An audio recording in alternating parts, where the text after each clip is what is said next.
Can you solve this logarithm without using your calculator? Now the trick is to cancel the natural log of logarithm here.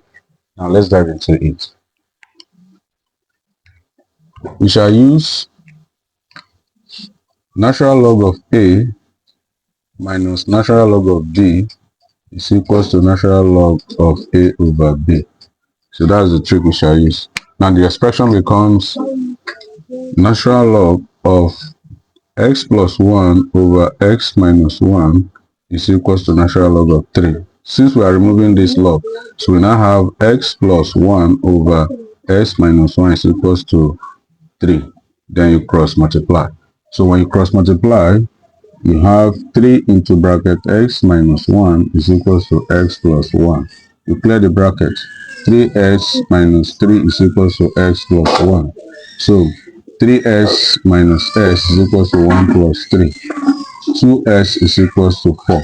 S is equals to 2. Let's check whether our answer is valid. That is, the left hand side of this expression must be equal to the right hand side of the equation. Now, don't forget that 1, that is natural log of 1 is 0.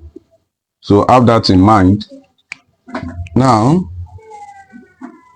natural log of 2 plus 1 minus natural log of 2 minus 1 is equal to natural log of 3. So if it is like that, 2 plus 1 is 3. Now natural log of 3 minus natural log of 1. Remember, natural log of 1 is what? 0. So 0 is nothing. So we are left with natural log of 3 is equals to natural log of 3. Verify. So our answer is correct. Now, have you done yours without using calculator? Now, if yes, don't forget to subscribe for more. Bye-bye.